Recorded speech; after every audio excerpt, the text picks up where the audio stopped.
লাইফে প্রচুর ঘুরতে ইচ্ছে করে, কেন জানি না। দূরে কোথাও গিয়ে একদম হারায়া যাইতে ইচ্ছে করে মানে এমন একটা নিরিবিল প্লেসে যাব, এখানে আসলে সমুদ্রের সাউন্ড পাবো, পাহাড় দেখতে পারবো, নিজের যত ধরনের কষ্ট, আক্ষেপ, ইমোশন সব কিছু দূরে ভাসায় দিয়ে আসতে পারবো। আসলে এই ব্যস্ততার লাইফে এইগুলা হয় না।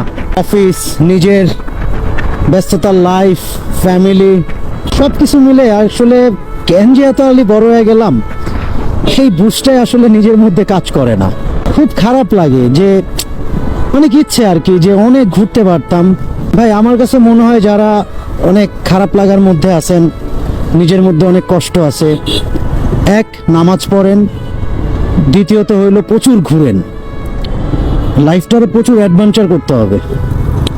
বাস্তবতার লাইফটা প্রচুর অ্যাডভেঞ্চার, বাট ওই ঘোরাফেরার দিক থেকে আর কি অ্যাডভেঞ্চারের কথা বললাম।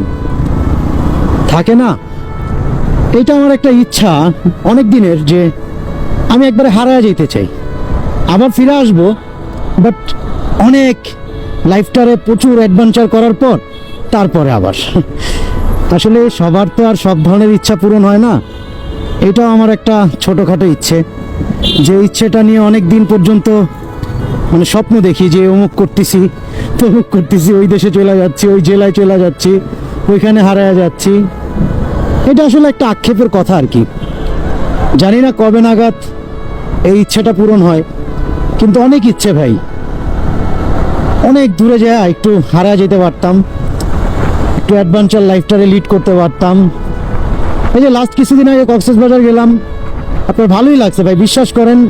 প্রচুর টাকা পয়সা থাকলে আমি হারাই যেতাম, আমি আর এদিকে আসতামই না। তারপরে দিন শেষে অফিস, নিজের ফ্যামিলি, নিজের ব্যস্ততা, নিজের কাজ, কত কিছু, সব কিছু মিলে এই তো আমাদের জীবন। এইভাবেই বছরের পর বছর চলে যাবে। একটা সময় আমরা বৃদ্ধ হয়ে যাব, অনেক আফসোস থাইকা যাবে লাইফে। তারপরও জীবনের গতিতে চাইতেই থাকবে। আফসোস, আক্ষেপ সব কিছু মিলাই তো জীবন, সব কিছুই থাকবে। আপনার সব কিছু পূরণ হইলেও অনেক কিছু পূরণ হবে না, আবার অনেক কিছু পূরণ হওয়ার চেষ্টা করবেন, কিন্তু একটা দুইটা পূর্ণ হইলে অনেক কিছু ভালো লাগা কাজ করে নিজের মধ্যে। এই যে জ্যামজট ভাল লাগে না। অনেক দূরে যাব, ঘুরবো ফিরবো, মানুষদের জিজ্ঞাসা করবো ভাই এই লোকেশনটা কোথায়, এখানে কিরকম হরর স্পেস আছে, এই আর কি। জি মামা, দোয়া রাখবেন।